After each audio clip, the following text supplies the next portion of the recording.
thank you so much for speaking to me today. We got Heather Laine Talley about saving face, disfigurement, and the politics of appearance. And maybe we can begin with something you were just saying to me before we started recording, which is that you've made a sort of transition from academia into another field. Do you want to say a little bit about what you're up to right now? Sure. So I am based in Asheville, North Carolina, and I am currently the director of social justice education and community engagement for a program called the Tzedek Social Justice Fellowship. And what we do is work with emerging social justice leaders. So often that winds up being young activists, folks at a moment in their career where they're trying to grow into organizing or nonprofit work, but they have some interest and commitment to social justice. And that becomes a driving force that leads them to us. And what we do is partner with local nonprofits, grassroots organizations, and work with fellows to sort of develop them over the course of a year. So it's interesting because I spent a lot of time in higher ed and sort of teaching sociology and of course, mentoring students. And in many ways, this is a iteration of that work. But certainly, the sort of practical applied lens is much more alive in my work than it was in higher ed. Now, how does saving face, would you say, fit into social justice generally? Because obviously there are a lot of links, but maybe you can say a bit about what your project was during writing and publishing this, and then how that relates potentially to what you're doing now, but definitely to more broad social justice movements. Sure. So it's interesting because we're increasingly having a conversation about feminism broadly and a conversation about white feminism, right? And I think about white feminism as feminism without intersectionality, feminism that's naive in its sense that women are a monolithic category, that women have the same experience, that woman is an identity that trumps all other identities. And I think a lot of the work in sort of feminist theory about appearance reflected a kind of white feminist ethic and position in the sense that it sort of treated appearance as this thing that women were preoccupied with for real reasons and with real consequences. But for some reason, this sort of work about appearance didn't talk and didn't sort of interface with conversations about inequality. And so I came to this project through a lens of disability studies and really thought about appearance as a vector of inequality in a similar way that we think about other kinds of inequality. So shifting the focus from questions about beauty culture and just simply improving or optimizing appearance and thinking about how appearance becomes a life and death stake for folks who are often defined as disfigured. And then using that question to really ask some broader questions about the ways appearance operates for all of us. In your book, you take the idea of face work from symbolic interaction, and you use what you call facial work. Can you say a little bit about what that means and how you make a sort of transition from Goffman and face work to what you're doing in this book? So in many ways, this book is kind of a marriage between symbolic interactionism and the actual technical processes of diagnosing and then treating bodies. The deeply material account of how bodies come to be shaped, fixed, normalized over time and in the current configuration of the medical industrial complex. And so when we think about Goffman's terms of face work, he's really thinking about how through social interaction, we come to do our humanity. And for me, I was really interested in how doctors who do work that's focused on appearance, and that could be work focused on repairing a cleft palate, or it could be work, as I talk about in chapters of my book, that happens that lots of people see as cosmetic interventions. So that could be the facial feminization work or even the makeover work that happens on television. How that technical material work is also a part of, it is often framed as a work of making people human. And so for me, the linkage is one that's really thinking about how medicine has become such a central force in our lives. You say like it's becoming more aestheticizing and there's a biomedical push towards, I guess, either improvement or augmenting or doing whatever facial work in a medical sense. Would you say that things have changed even since you've written this? Have you seen anything maybe in mass media or in newer developments in medicine?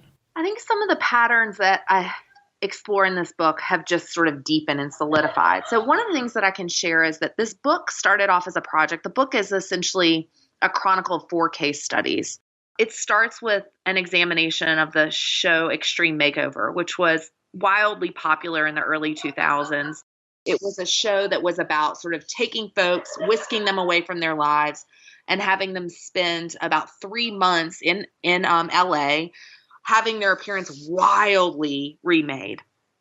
And while that show is about aesthetic surgery, one of the things that I talk about are the ways in which the narratives surrounding people's experiences very much align with the narratives that we see in later chapters that really hinge around people's ability to actually live their lives. The next case that I talk about is facial feminization, which is an intervention that's marketed towards trans women with the idea of erasing masculine features of the face.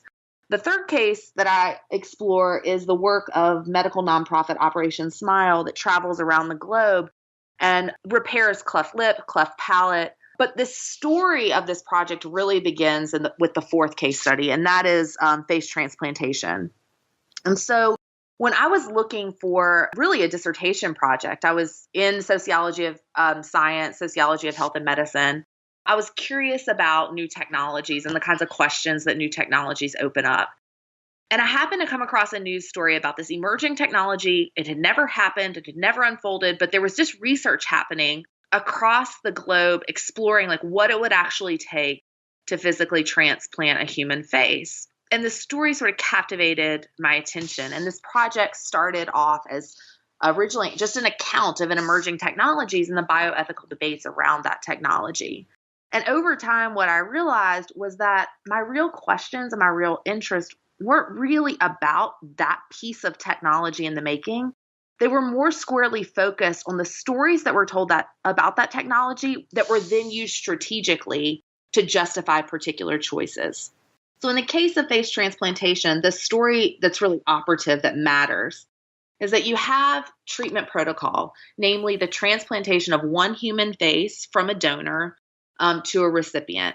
But in order to do that work, you're not only going to have to harness the technical know-how of everyone from microsurgeons, but to also other groups like immunologists. Because like in other forms of transplantation, a recipient of a face is going to need to be on an immunosuppressive regimen. And so in order to justify the consequences of being on that kind of drugs, scientists had to make particular kinds of arguments, namely that appearance is such a vital element of people's lives that we can justify putting them on a set of prescriptions that potentially could have deadly consequences. And that story really captivated my attention because it was fundamentally a shift in understanding what counts as life and death. And I think what I see now that over a decade has transpired since this project began, face transplantation has unfolded. It is an actual reality in our world.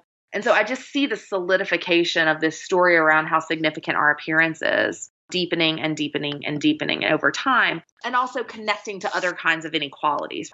The ways in which appearance interfaces with classism, the ways in which looksism interfaces with racism, I think are deepening as well. Well, and you spend some time in the book, of course, talking about what exactly is a face and what ways can we define face, because obviously Goffman in some ways is talking metaphorically, but then in some ways quite literally. So how do you define face? And maybe there's multiple ways that you do. But then also who helps you define face, like maybe scholarship or theorists or anybody really that helped you make those definitions as you were doing this work? It's so interesting because as I was doing this work, a question that often emerged was, you're talking about sort of the social meaning of the face, but the face is a real thing. It actually matters. It actually facilitates vital function. And that's true. In many ways, our face is an instrument panel, right? It facilitates breathing. It facilitates sight. It facilitates, if we include our ears and face, it facilitates hearing. It facilitates communication.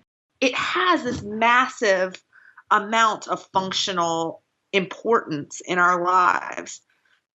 It's also the site of inordinate amounts of status, meaning that our attractiveness and the corollary, our unattractiveness, actually situates us in systems and hierarchies in really definitive ways. So we could sit here for the next hour and talk about all of the work that really talks about the life and death consequences of how attractive we are in the world, right?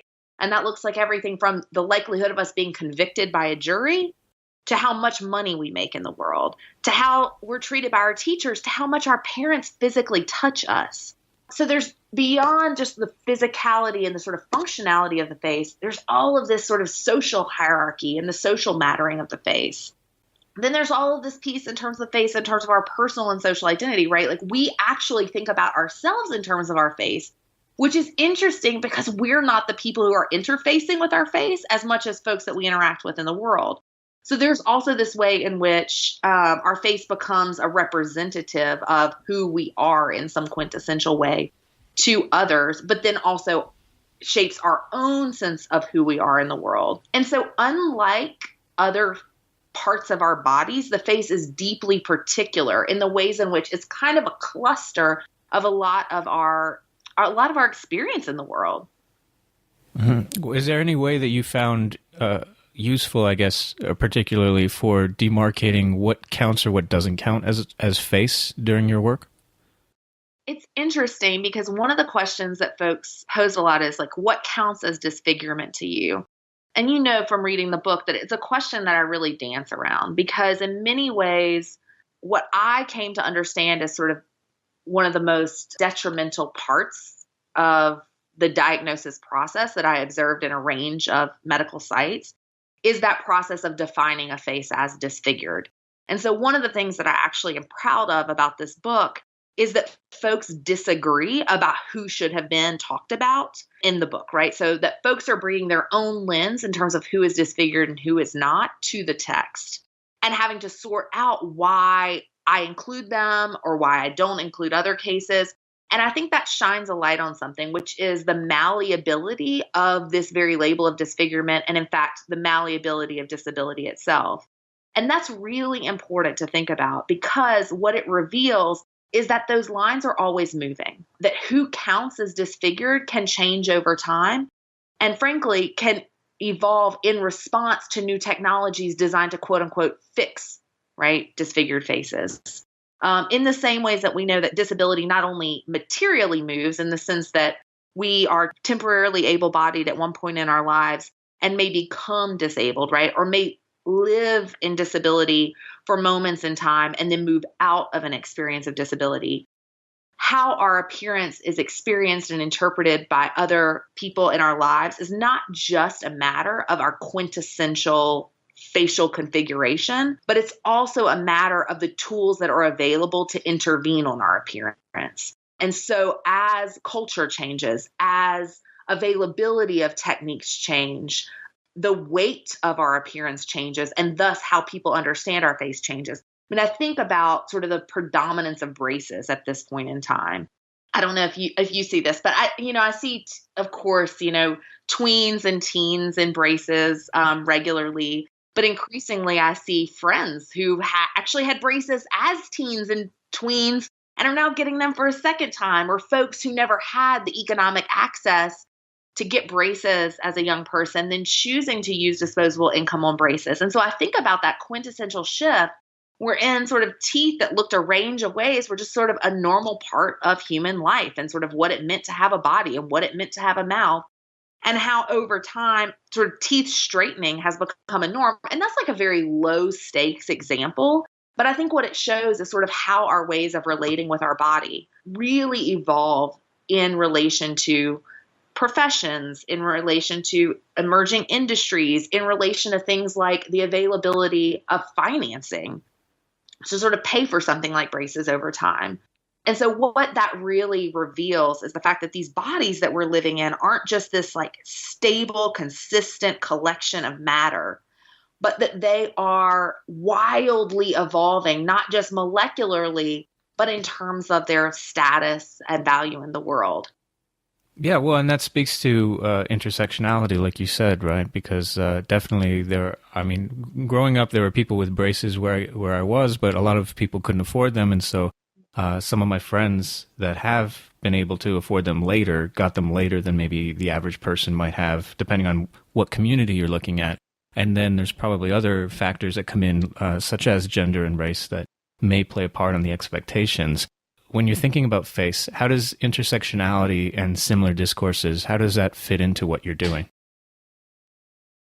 I'm really glad that you brought up class. I mean, one of the things that struck me throughout doing this research was really thinking about the ways in which fears about poverty and desires for economic mobility really motivate the efforts that people go to change their appearance. So let me talk about two examples that are wildly different. One, back to this show, Extreme Makeover, a piece of reality television that really was one of those original, quite crass examples of reality television very early on in the genre. One of the patterns in that show was that in order to be selected as a candidate, it wasn't simply that you had to look a particular way. It was clear that you had to tell a particular story. Now, undoubtedly, the story was shaped by producers who had quite clear massaged interviews and massaged sort of survey results to craft a particular narrative. But one of the most powerful and recurring narratives that sort of catapulted people to be sort of central figures on the show were stories about class mobility. So what those sounded like were these stories that went something like, Jane looks a particular way. Jane feels so much shame about how she looks. Other people have such strong reactions to Jane that in order to get a promotion that would require her to be more visible in the public, Jane's going to need to look a different kind of way. Or so-and-so has had this dental disease that's resulted in the loss of teeth. And over time, that's brought them such embarrassment that they won't smile. And that's really resulted in sort of like a downgrading in their professional path. And so then that became the story to justify why this person needed what was sometimes, $100,000 plus worth of cosmetic intervention. If we hop over to the work that I did exploring Operation Smile, I mean, one of the key rhetorical strategies that Operation Smile, whose work I actually quite admire in many, many ways, but I think deserves like some deep attention. One of the key rhetorical strategies in terms of fundraising and in terms of also talking about the effects of their work is to center the economic position of children who are born with cleft lip and cleft palate and their families. And that can look one of two ways. Oftentimes, attention is paid to the ways in which children who are born with cleft lip and cleft palate become such focuses in a community that such shame is experienced by families, that families then lose traction economically. Another story that's told is sort of about the necessity of children to be economically engaged and the ways in which cleft lip and cleft palate undermine children's capacity to do that in a community and in a family. And so when you look at both of those cases, you see the ways in which, we can't really talk about class separate from appearance, right? That there's been this merging and this sort of compounding of facets of our lives to sort of motivate particular interventions. And so there really, I think in some ways, isn't a way to think about the real stakes of disfigurement without thinking in an intersectional way. Did you have any pushback from, I don't know, potentially reviewers or professors or publishers about the idea of doing this kind of research? I mean, I can imagine on some level people would be like, this is kind of superficial, this is not as important as other work. But then on another level, people have seemed to embrace more and more material and aesthetic questions in more current research. But I'm curious what kind of response you had when you said that this is the kind of story or this is the kind of work that you're interested in pursuing, specifically face, and specifically, I guess, with the Extreme Makeover. Did you have any pushback or responses that surprised you? I remember as a graduate student sort of talking about this work with a professor in my department, and he had said, have you decided if you picked a dissertation topic? And I sort of glibly said, yeah, I'm going to study the face. And he said, that's not a sociological question. And to his credit, right, the face is not a sociological question. But I think I did experience folks not understanding how someone who was squarely interested in questions of inequality and processes of difference and devaluation would be interested in aesthetics. And I think that goes back to sort of what I was talking about when we opened, which is that there had been so much work done about questions, for example, of like the ways that women use weight loss to exert their agency.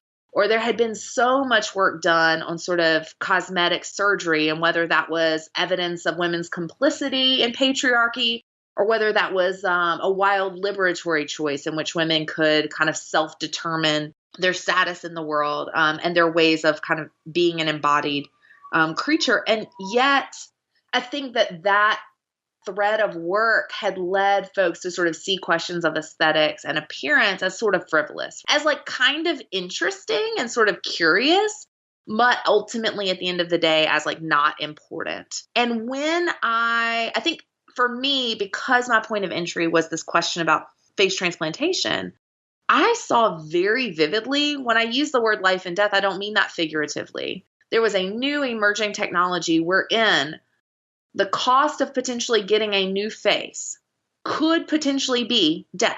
That sort of stopped me in my tracks, which is not me saying that I endorse or completely disavow that technology, but I thought it was an interesting and significant moment. I thought it revealed something about the ways in which appearance isn't simply, it's not a leisure activity that we're invested in, right? Like looking better. There's something about it that is deeply embedded and connected to our actual life chances. And for me, like questions about life chances are deeply sociological. That's what sociology is in a fundamental way for me. And so I did have to wrestle with that question. I mean, I think that the other big piece of pushback was that people assumed that this project was going to be about the experience of being disfigured. And I am not a person who identifies as having a disfigurement. And so I think that there is that question about, can you study what you are not? And one of the things that was sort of a recurring response for me is that in many ways, this project is a studying up project.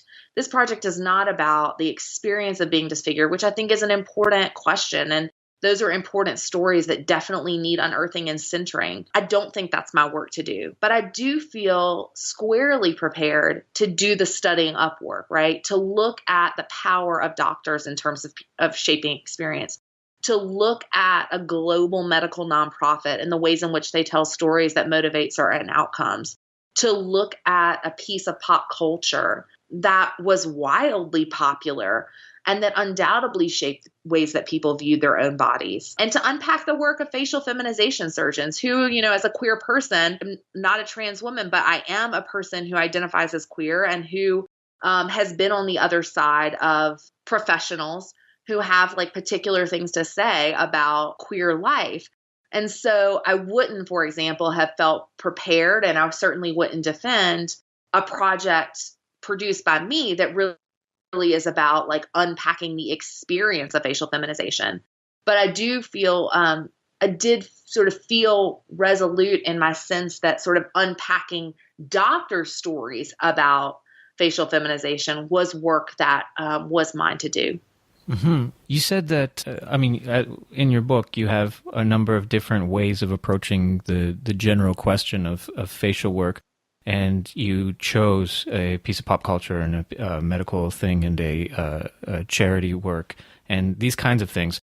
What decisions did you have to make earlier on when you were deciding that this is a general topic you wanted to study, but that, you needed to choose how you were going to approach it? What were the pivotal, most important, or maybe most complicated choices you had to make in terms of method? How did you arrive at what you did? It's funny. I think about those Sesame Street segments, right? This sort of which one of these things is not like the other. And I think that one of the things that I have loved as a scholar is really the reverse, which is like, how are these things that appear to be so dissimilar actually quite the same? And so I did not begin this project with that sort of motivation. I knew that was a thing that I loved. It was a thing I loved to do as a teacher.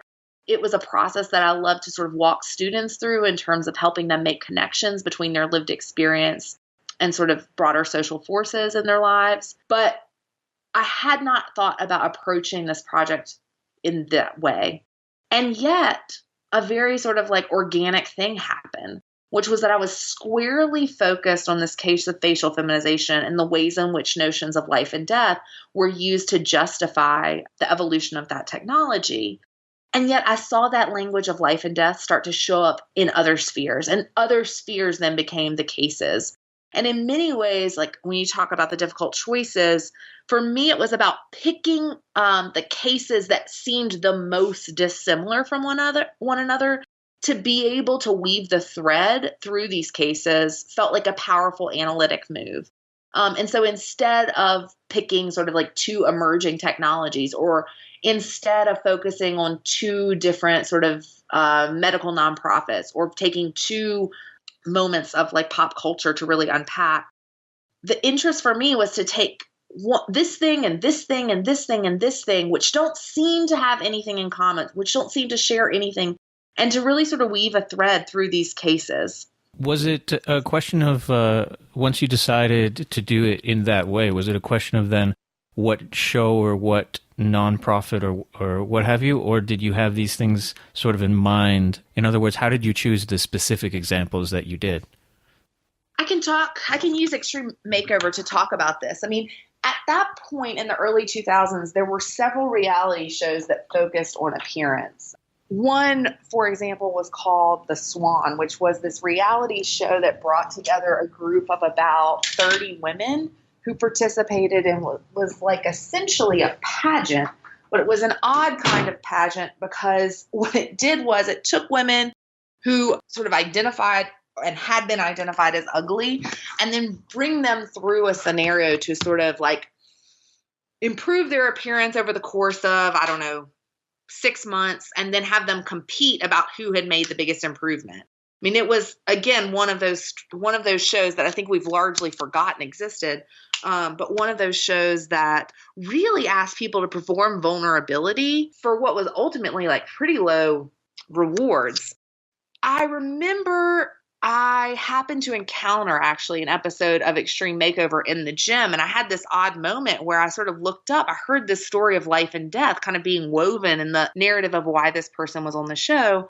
I just sat up. I thought to myself, what are they talking about? Because it felt like such a familiar narrative, given all the work that I was doing on face transplantation, that I was sort of out of sorts for a minute. And so once I sort of noticed that moment, then I went back and started saying, well, is this happening in other places, right? It started unpacking kind of what pop culture was doing with appearance at that moment in time.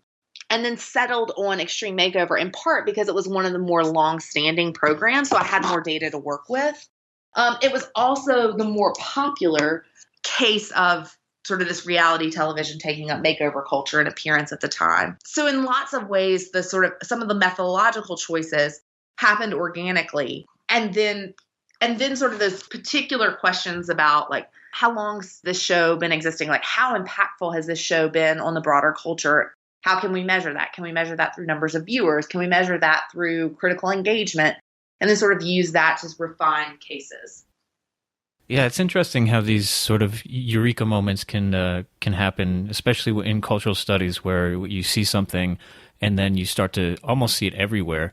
Did you find that you were seeing stuff once you started looking for it? Did you find that you were seeing facial work everywhere? And if so, how did you negotiate where to set your focus? I don't know that I saw it everywhere. I think where I saw it surprised me. So I tell the story in the book of being at a conference and hearing facial feminization surgeons sort of do their work, and in particular being in one seminar where a facial feminization surgeon pulled up pictures of children with severe craniofacial anomalies. I mean, faces that were very familiar to me from my work on Operation Smile. And noticing, like, really having that moment of thinking, like, again, where am I? What am I doing? Like, I was prepared to see this, but now I'm seeing this. So I think it wasn't that I saw facial work everywhere, but where I saw it, the linkages were so sharp and unexpected. I didn't expect to see pictures of children's faces with cloverleaf skull, for example, in a seminar that was marketing surgery to trans women, right? That image felt out of place. And yet it was interesting to me that the surgeon used that image to tell a particular story.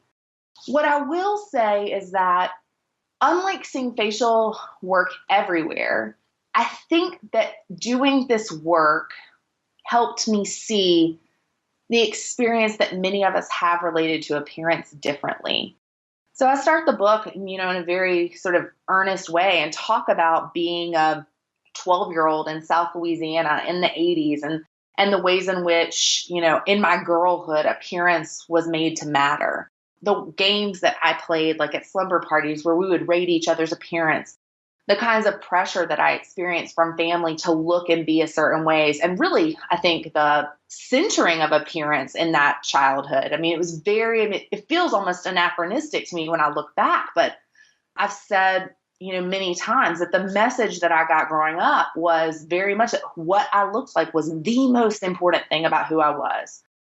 If I probably had to guess the sort of time spent talking to me about appearance versus talking to me about who or what I wanted to be when I grew up, I mean, gosh, it'd probably be 25-1.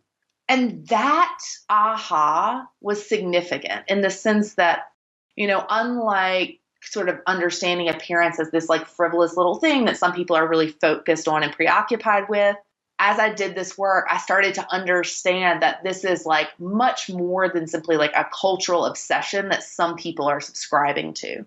I started to really evaluate appearance in terms of this like significant stake that's shaping many of our lives over the course of our lives.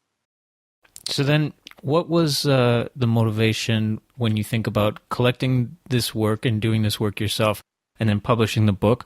What would you hope that people would get after reading it? If you could sort of summarize, I'm sure there's maybe more than one thing, but what was the motivation for writing it, and what would you like to see, or maybe you have seen this from readers, what would you like to see them get out of it? I mean, I think that there's two things. So I shared that now I'm not in higher education anymore, and I'm doing this work that's squarely focused on social justice and inequalities. And one of the things that I notice is that while there is an ever-growing consciousness about white supremacy culture and racism, while there's an ever-growing sense, I mean, in response to Me Too in particular, like this sense of like how women's lives are shaped by sexism and misogyny, an ever-growing awareness of the ways in which xenophobia is threaded throughout American culture, I see appearance, everything from fat phobia to ageism, which is always tinged with elements of looksism, to really like ableism, which I think marries with appearance-focused like social control, shows up in spaces that are explicitly designed to be justice spaces. One of the things I think I'd like to see is just like a greater consciousness of how we think and talk about appearance, and then how we actually use it in terms of like marking difference and creating social hierarchies in our everyday lives. The other big practical piece of this book that matters to me in terms of what it's doing in the world is that I hope that it is a reminder that stories that we encounter in medicine are stories. They are powerful in terms of shaping what we choose to pursue. They're powerful in terms of shaping how we think about diagnosis we may receive. They're powerful in terms of shaping how we think about like the possibilities. And yet these are like malleable narratives that we think of as truth in a very particular way. And that's important to me because when I think we start to notice the ways in which stories are being told to us by healthcare professionals, that opens up the possibility for us to ask questions and for us to be more thoughtful about next steps.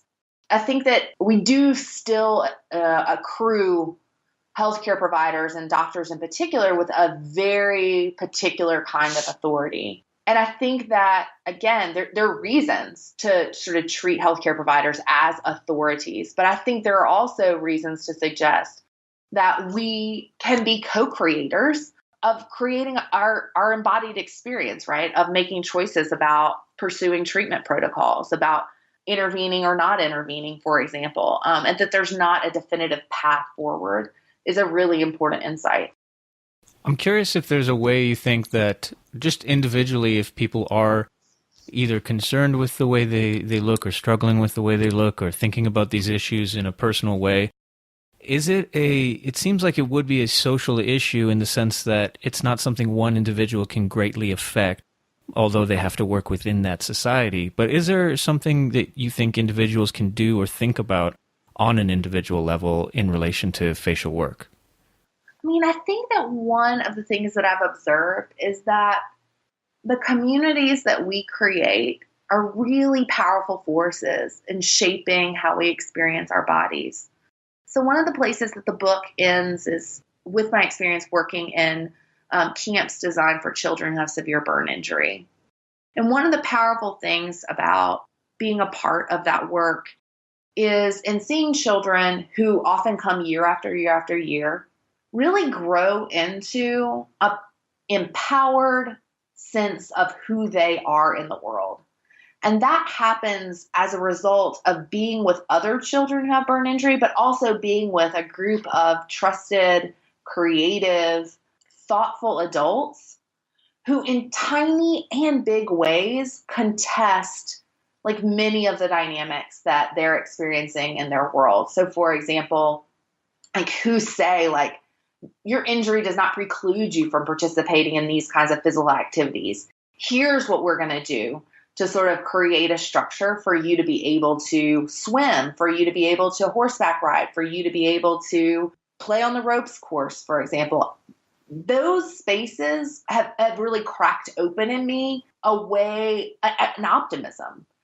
There are children who are participants who I have worked with who have injuries that many people would immediately register as unrecoverable, right? And this is one of the stories that shows up a lot in my work, right? There is no life to be lived after this kind of injury. And to see people actually live in opposition to that is a powerful thing. And so what I observed and sort of in working in these camps is the power of the communities that we build, the power of the images that we consume, the power of the stories we tell ourselves about our bodies, and the power of the stories we tell about other people's bodies in terms of shaping not only our self-image, but like also our mental health and our sense of peacefulness in terms of being in the world as the embodied creatures that we are. Where does your work go from here after spending this time doing this kind of research and then moving on, as you were saying, with your career in your professional life? What have you, I guess, taken from this experience of writing the book and doing the research, and how does it manifest perhaps in what you're doing now or where you hope to go in terms of your professional career? I'm not sure if you're still writing. I know you said you're outside of academia, but I know that you're still contributing in other intellectual ways. So what do you take from this book and where do you go with it? I appreciate the question because I think like a lot of sort of post-academic, it's an important one for me that I wrestle with all the time, which is like, how do we take these tools, these skills, and translate them into the new sort of circumstances of our lives? And for me, one of the things that's powerful that I see show up in my work all the time is that I have developed through this project and through, my work as a sociologist, the ability to see tiny patterns and the ways those tiny patterns amass over time. And so, for example, in working in community collaborations, in working to develop programs to develop grassroots leaders or to develop a curriculum for emerging activists, like I notice the ways in which the kinds of things that we think don't matter, right? Like the ways we frame the question, the ways that we set up the relationship, the ways that we debrief and experience, the ways those tiny pieces that often get short shrift come to be the overarching experience and story of the work. And so that's like this very practical, unexpected outcome of this project. In terms of writing, like I'd love to do another book. I mean, there's something for me that's pretty magical about the case study piece. And I love sort of stitching together connections between sort of different parts of our world and our lived experience. And so right now I'm playing with some ideas. Everyone is talking about complicity right now, but I'm really interested in potentially exploring like what complicity in a range of ways and in a range of levels, from politics to sort of interpersonal dynamics in the workplace, the ways in which complicity is like a deep interactional pattern in our culture. Oh, can you give me an example of what you're thinking about? Like maybe a case study you might use or something?